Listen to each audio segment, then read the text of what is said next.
तो last class में हम लोग पढ़े थे ultimate load carrying capacity calculate करने का फर्स्ट मेथड स्टैटिक और एनालिटिकल मेथड। आज हम लोग पढ़ेंगे second method dynamic method. Second dynamic method dynamic method.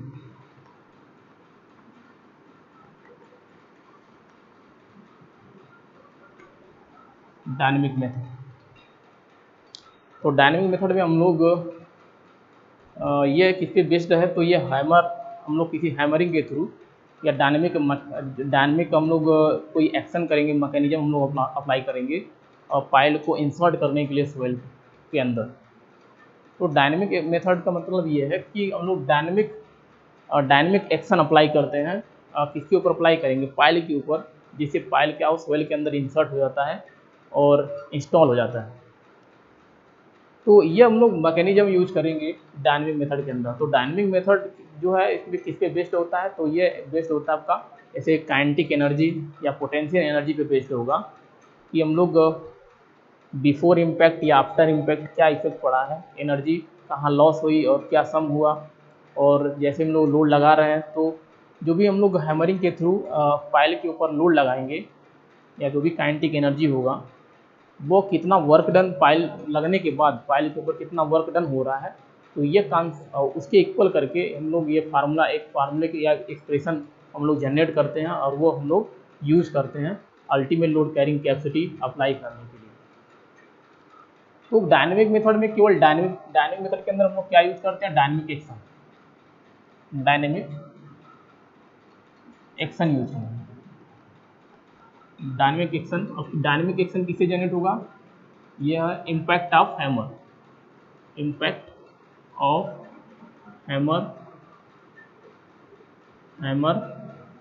On pile. तो इसी को हम बोल रहे हैं डायनेमिक एक्शन। अब ये हम लोग यूज करते हैं। अब जैसे हम लोग इम्पैक्ट करेंगे तो कितना वर्क डन होगा, ठीक है, कितना वर्क डन होगा ये हम लोग अप्लाई करके एक्सप्रेशन जनरेट करके हम लोग फार्मूला यहाँ पे इम्पैक्ट डायनेमिक मेथड के अंदर पढ़ते हैं। तो फर्स्ट आपका फार्मूला इसके अंदर, फर्स्ट फार्मूला इंजीनियरिंग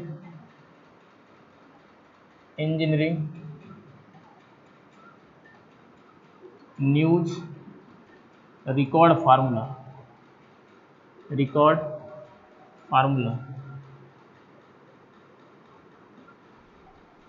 शॉर्ट में इसको हम लोग बोलते हैं, शॉर्ट में ENR formula.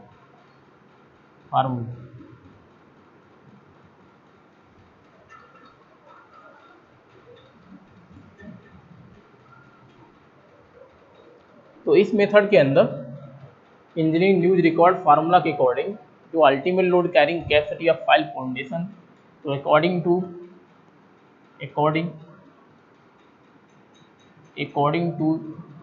ENR formula ultimate load carrying capacity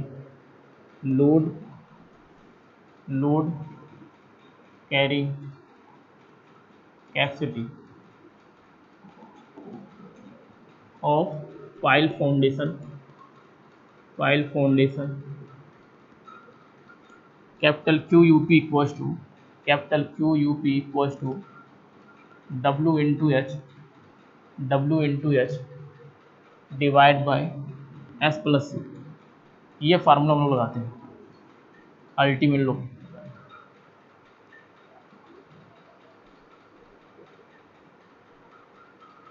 ये फार्मूला लगाएंगे। अब ये किसके लिए है? तो फॉर ड्रॉप हैमर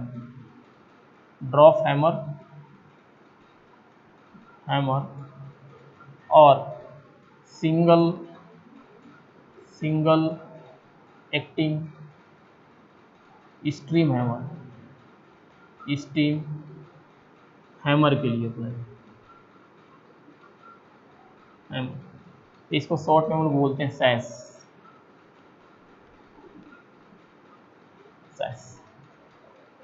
तो ये अल्टीमेट लोड कैरिंग कैपेसिटी हम लोग यूज़ करते हैं ड्रॉप हैमर यानी मैनुअल हैमर जो हम लोग यूज़ करते हैं।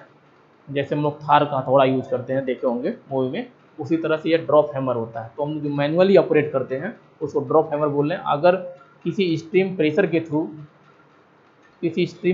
के थ्रू स्ट्रोक कर रहे हैं, यानी हैमरिंग का काम कर रहे हैं, तो जब भी स्टीम प्रेशर का यूज़ करके हम लोग हैमर का काम करेंगे तो वहाँ पे दो हैमर होता है, एक तो सिंगल एक्टिंग स्टीम हैमर होता है, दूसरा डबल एक्टिंग स्टीम हैमर होता है। तो अगर सिंगल एक्टिंग स्टीम हैमर है या ड्रॉप हैमर है तो हम लोग formula ultimate load carrying capacity के लिए अप्लाई करेंगे, W into H whole divide by S plus C, where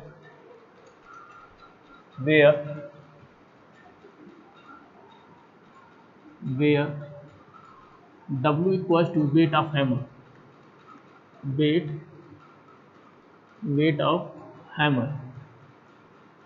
wait of hammer kilo newton मिलेंगे, kilo newton in kilo newton. H क्या होगा? H होगा height of free fall, height of free fall. तो कितनी height से हम लोग hammering कर रहे हैं, कितनी हाइट से हम लोग हैमरिंग कर रहे हैं, तो ये हाइट, तो ये किस में होगा? In centimetre.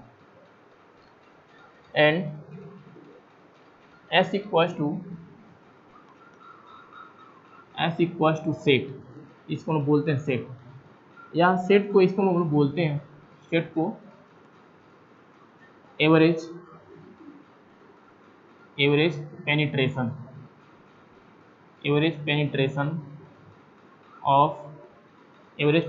लेंथ कर सकते हैं,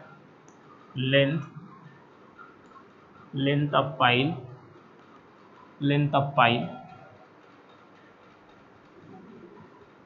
पर ब्लो, यानी एक ब्लो में कितना पेनिट्रेशन हुआ उसकी वैल्यू को हम लोग बोल रहे हैं एस, सेट, यानी पेनिट्रेशन की वैल्यू, कितना पेनिट्रेट हो रहा है उसकी वैल्यू। तो ये भी सेंटीमीटर, इन सेंटीमीटर में लेंगे, तो इन centimetre.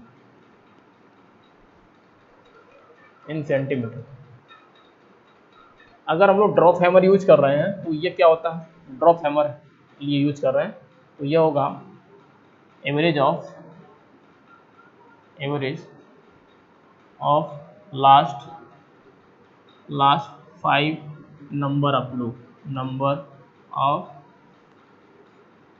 Blow for drop hammer, किसके लिए? ड्रॉप हैमर के लिए।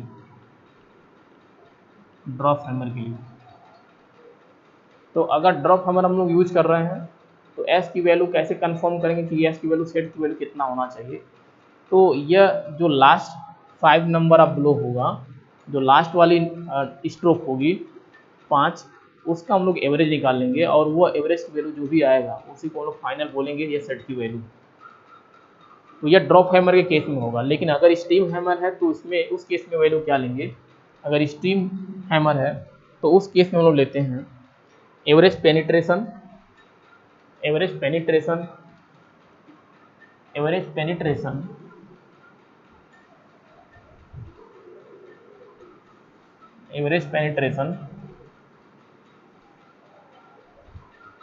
इन लास्ट 25 नंबर ऑफ ब्लो। तो एवरेज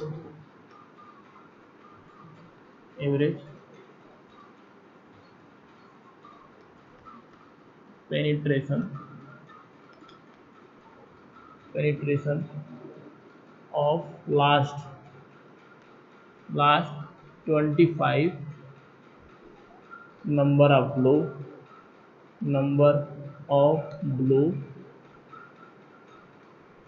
फॉर स्टीम हैमर, तो 25 लास्ट के 25 नंबर ऑफ ब्लो होगा, उसमें एवरेज पेनिट्रेशन की वैल्यू क्या होगी वो अगर कैलकुलेट करेंगे तो स्टीम हैमर के लिए सेट की वैल्यू ये निकल जाती है। तो सेट की वैल्यू पता चल गया, इसकी वैल्यू भी हम लोग सेंटीमीटर में लेंगे। अब सी क्या होता है? सी होता है कोहेजन, सी होता है कांस्टेंट, इलास्टिक कांस्टेंट कर देते हैं, इलास्टिक कांस्टेंट। कांस्टेंट, अब यहाँ पे सी कोहेजन नहीं होता, इलास्टिक कांस्टेंट होता है, which depends on types of hammer, तो सी की वैल्यू हम लोग लेंगे 2.5 सेंटीमीटर, तो यह होता है फॉर ड्रॉप हैमर, अगर ड्रॉप हैमर है तो उस केस में हम लोग लेंगे सी की वैल्यू, इलास्टिक कांस्टेंट की वैल्यू 2.5 सेंटीमीटर, और अगर स्टीम हैमर है तो लेंगे हम लोग value 0.25 centimetre for steam hammer, चाहे वो डबल एक्टिंग हो चाहे सिंगल एक्टिंग स्टीम हैमर।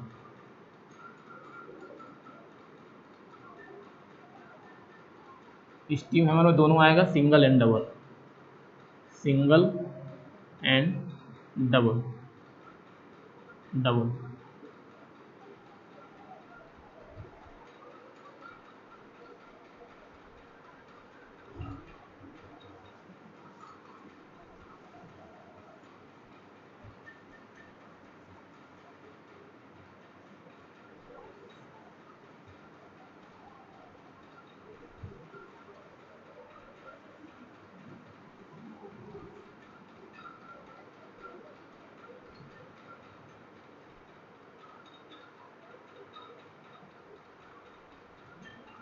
अब सिंगल एक्टिंग स्टीम हैमर देखते हैं, सिंगल एक्टिंग ये होता क्या समझते हैं, सिंगल एक्टिंग और डबल एक्टिंग स्टीम हैमर होता क्या इसको समझते हैं। Single acting steam hammer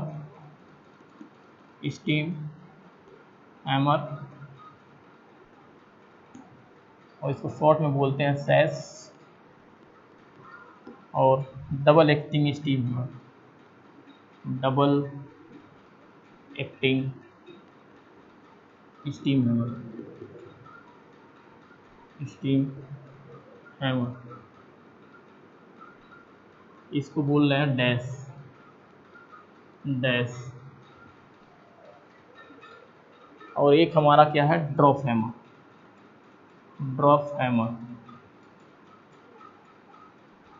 hammer.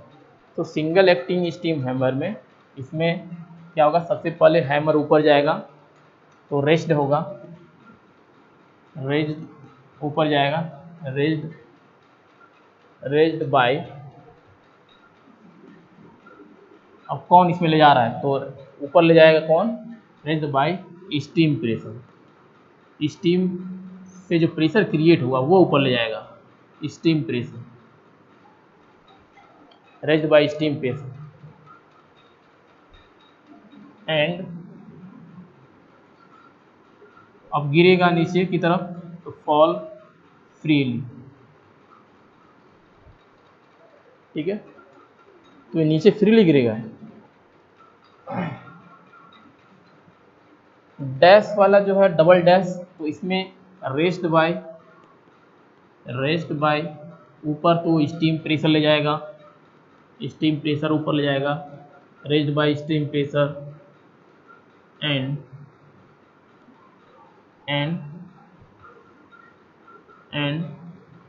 fall with the help of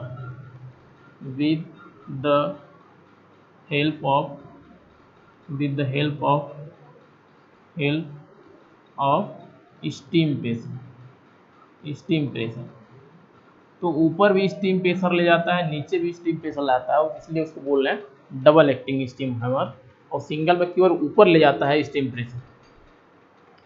drop hammer के केस में raised bye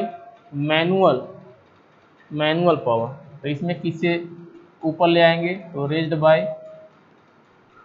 raised manually and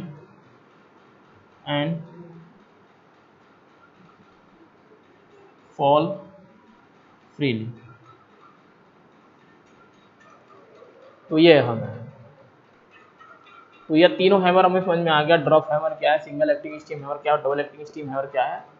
सी की वैल्यू ड्रॉप हैमर के लिए हम लोग लेंगे 2.5 सेंटीमीटर, और अगर स्टीम हैमर है, चाहे डबल एक्टिंग स्टीम हैमर है चाहे सिंगल एक्टिंग स्टीम हैमर है, तो उस केस में सी की वैल्यू यानी इलास्टिक कांस्टेंट की वैल्यू लेंगे 0.25 सेंटीमीटर। एस होता है सेट या एवरेज पेनिट्रेशन की वैल्यू पर ब्लो के अंदर। अगर ड्रॉप हैमर में तो लास्ट वाले जो 5 नंबर ऑफ ब्लो है उसमें अगर एवरेज पेनिट्रेशन की वैल्यू निकालेंगे तो वो फाइनल सेट की वैल्यू देगा। और अगर स्टीम हैमर है तो उस केस में 25 जो लास्ट के 25 नंबर ऑफ ब्लो बचे होंगे उसमें एवरेज पेनिट्रेशन की वैल्यू निकालेंगे तो वो हमारा सेट की वैल्यू देगा। अब तीनों टाइप के हैमरिंग के लिए हम लोग देखते हैं जो एनआर फार्मूला है, एनआर फार्मूला के according ultimate load carrying capacity का फार्मूला क्या होगा। तो according to NR formula ultimate load carrying capacity for pile foundation और डिफरेंट टाइप ऑफ हैमर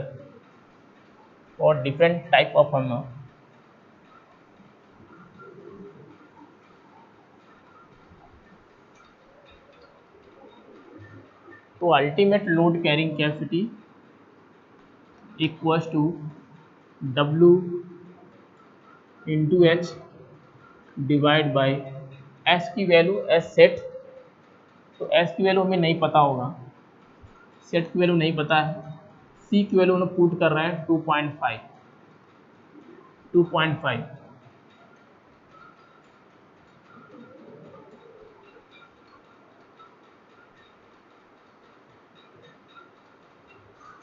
तो अल्टीमेट लोड कैरिंग कैपेसिटी अभी हम लोग देख रहे हैं डबल एक्टिंग स्टीम हैमर के लिए क्या होगा पहले।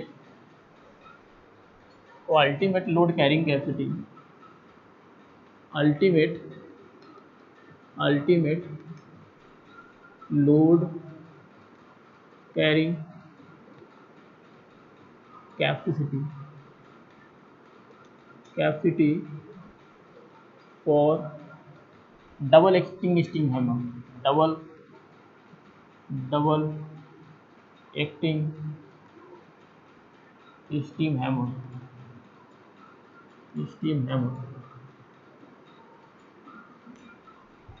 वो ultimate QUP equals to W plus A into P into H divide by S plus C।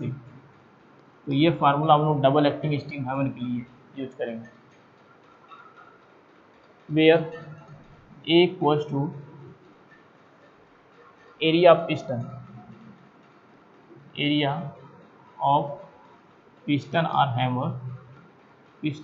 और hammer on which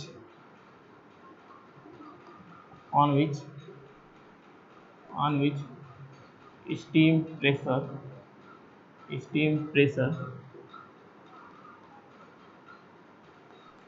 is applied।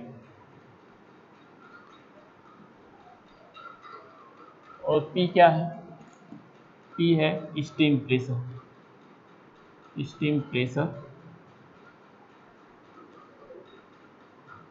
Pressure. तो एरिया ये हो जाएगा मीटर स्क्वायर में, स्टीम प्रेशर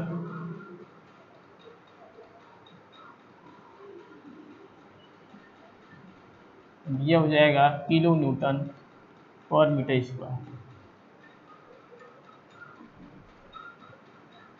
तो इसको अगर ब्रेक करेंगे और थोड़ा सिंप्लीफाइड करेंगे तो ultimate load carrying capacity W plus A की वैल्यू A रहेगा, P रहेगा और ये H की रहेगा और S की वैल्यू पता नहीं है सेट की, C की वैल्यू अगर हम लोग पुट कर रहे हैं 0.25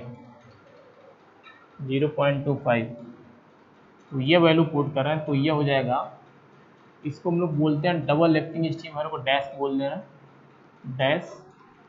तो ये हो जाएगा किसके लिए फार्मूला, डैश के लिए, डबल एक्टिंग स्टीम हैमर के लिए। Ultimate load carrying capacity for single steam hammer, तो single steam W into H S plus C। तो S प्लस C की वैल्यू कितना है, स्टीम हैमर है तो 0.25। तो ये फार्मूला हो जाएगा सिंगल एक्टिंग स्टीम हैमर के लिए, ये फार्मूला हो जाएगा सिंगल एक्टिंग स्टीम हैमर के लिए। Ultimate load carrying capacity for drop hammer by NR formula W into H S plus 2.5। तो ड्रॉप हैमर है तो 2.5 C की वैल्यू होगा तो ये हो जाएगा फॉर ड्रॉप हैमर,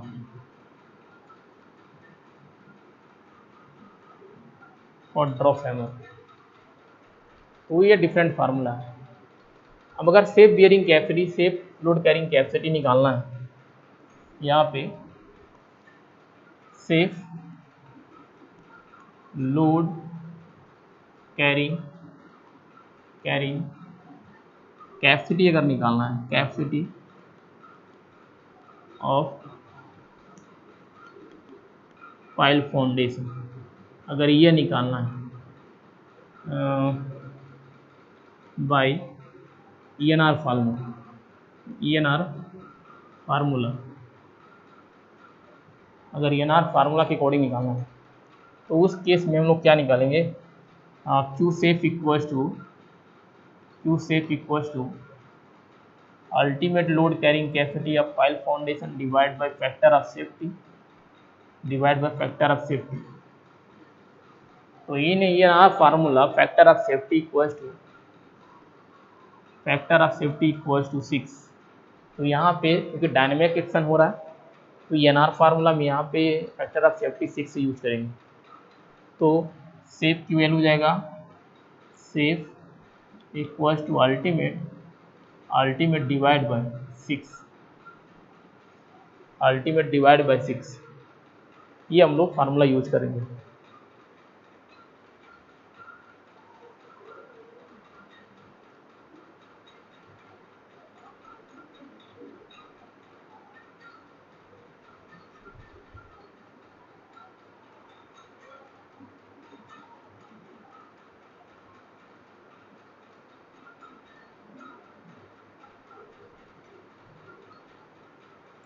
इसको सेकेंड हम लोग डायनेमिक मेथड दिखेंगे। तो सेकेंड डायनेमिक मेथड क्या होता है, Hiley's formula. Second dynamic method Hiley's formula, Hiley's.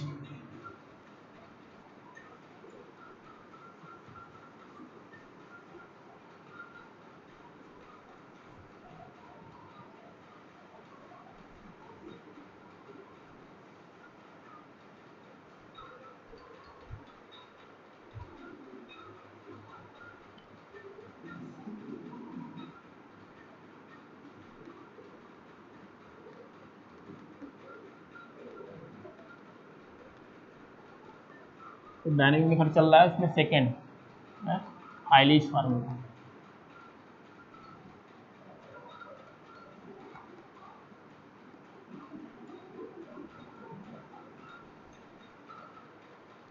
तो according to Hiley's formula, ultimate load carrying capacity of pile foundation,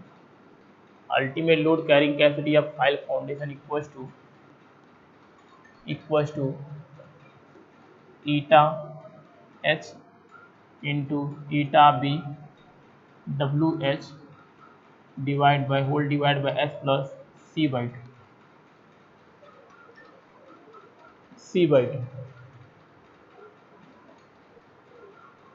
तो ये फार्मूला हम लोग हिलेज के अकॉर्डिंग अप्लाई करते हैं।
तो हेलिस फार्मूला हम लोग पढ़ रहे थे ultimate load carrying capacity find out करने के लिए डायनेमिक मेथड में सेकंड मेथड है where eta H equals to efficiency of hammer efficiency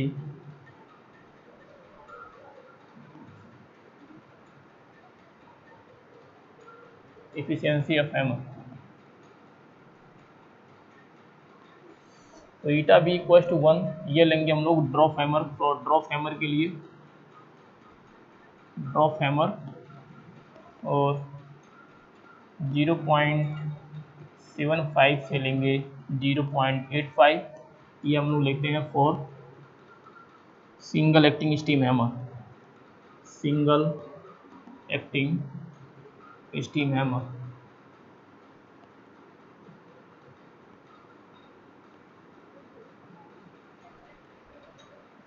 eta H equal to 0.7 से लेंगे 0.8 for double acting steam hammer, for dash double acting steam hammer के लिए। And W H, W क्या होगा, weight of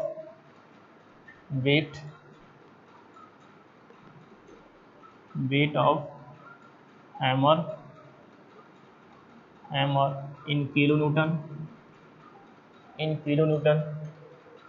H क्या होता है, height of free fall. H क्या है, हाइट ऑफ फ्री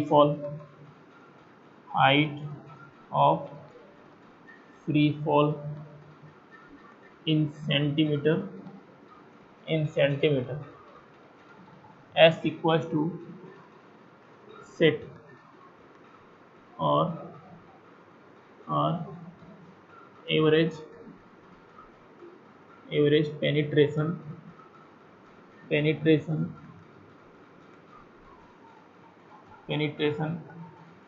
पर ब्लो। एक ब्लो में एवरेज पेनिट्रेशन कितना हो रहा है उसकी वैल्यू। सी क्या है, elastic constant which depends on types of hammer. ये हम लोग पढ़ चुके हैं। 2.5 लेते हैं किसके लिए, ड्रॉप हैमर के लिए, और ड्रॉप हैमर एंड 0 सेंटीमीटर 0.25 लेते हैं यह स्टीम हैमर के लिए, for steam hammer.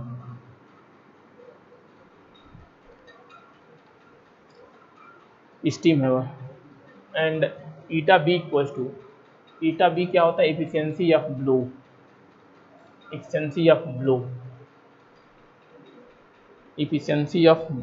which depends on which account for the impact energy और its losses। तो ईटा बी क्या होता है, एफिशिएंसी ऑफ ब्लो है। तो ये यानी जो एफिशिएंसी या ब्लो करने की, स्ट्रोक करने की कितनी एफिशिएंसी, उस पर डिपेंड करता है। तो इम्पैक्ट, और जब लोग इम्पैक्टिंग या नंबर ऑफ ब्लो कर रहे हैं तो उस दौरान कितना एनर्जी लॉस हो रहा है, तो वो उस पर इम्पैक्ट पे एक तो डिपेंड करता है, किससे कैसे इम्पैक्ट कर रहे हैं हम लोग, कैसे हम लोग ब्लोइंग का काम कर रहे हैं, और दूसरा कितना एनर्जी लॉस हो रहा है इस ड्रॉपिंग के दौरान, तो उस पर डिपेंड करता है। तो एफिशिएंसी ऑफ, अगर हम लोग डेफिनेशन की बात करें ईटा बी की, एफिशिएंसी ऑफ ब्लो का, तो ईटा बी क्या है, एफिशिएंसी ऑफ ब्लो। तो it is defined as the ratio of energy of impact before impact, energy of hammer before impact. तो यह रेशियो क्या होता है, energy of hammer before impact to the energy of hammer after impact. तो before and after impact की जो energy होगी उसकी रेशियो को हम बोलते हैं एफिशिएंसी ऑफ ब्लो। तो energy of hammer before impact क्या होता है, एनर्जी ऑफ हैमर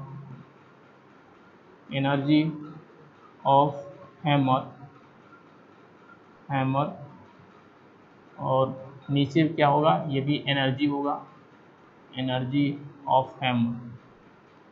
तो ऊपर और नीचे दोनों एनर्जी ऑफ हैमर। अब यहाँ पे होगा बिफोर इम्पैक्ट एंड यहाँ पे आफ्टर इम्पैक्ट।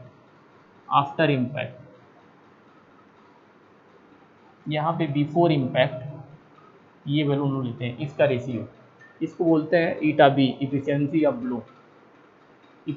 Of blow. तो इसकी वैल्यू हम लोग कैसे निकालते हैं ईटा बी की?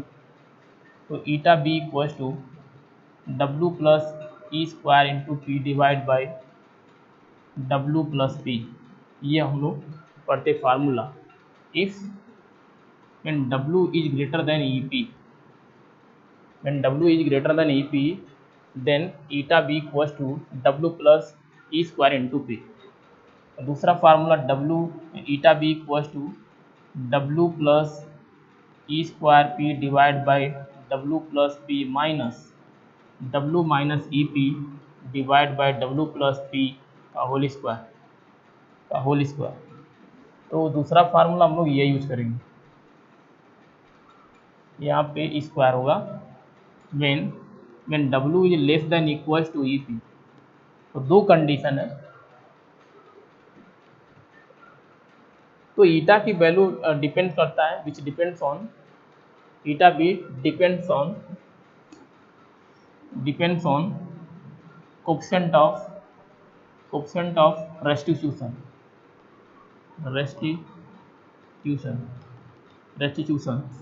और कोलिजन, कोएफिशिएंट ऑफ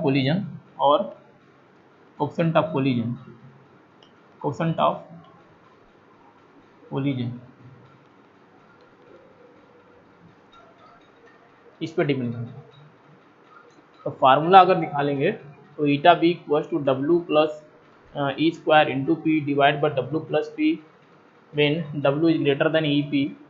तब ये फार्मूला हम लगाएंगे when W is less than equals to E P, therefore eta B efficiency of blow equals to W plus E square into P divide by W plus P minus W minus E P divide by W plus P whole to the power 2। तो ये formula हम लोग apply करेंगे where W is the weight of hammer and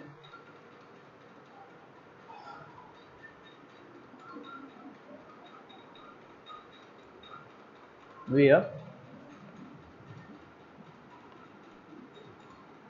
W equals to weight of hammer, ये हम लोग पढ़ चुके हैं, weight of hammer in kilo Newton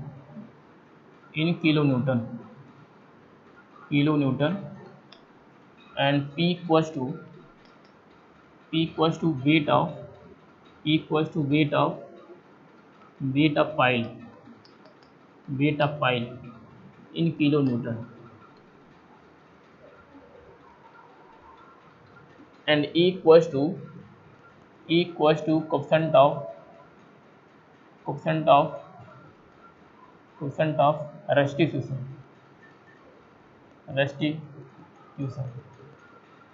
और कोलिजन।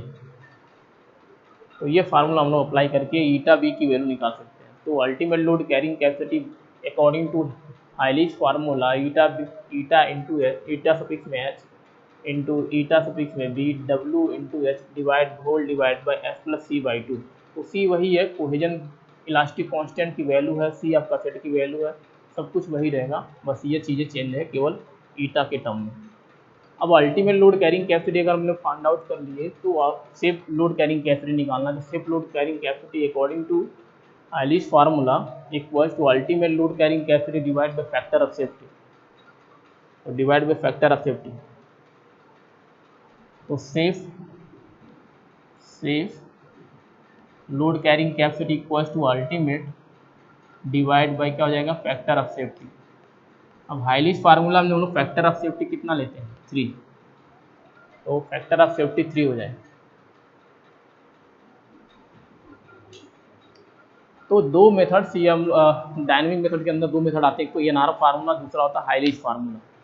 तो हाइलिश फार्मूला के अकॉर्डिंग हम लोग देख लिए कैसे अल्टीमेट लोड कैरिंग कैपेसिटी और safe load carrying capacity of pile foundation कैसे कैलकुलेट करेंगे, और एनआर फार्मूला के अकॉर्डिंग हम लोग अल्टीमेट लोड कैरिंग कैपेसिटी या load carrying capacity for pile foundation हम लोग कैसे कैलकुलेट करेंगे।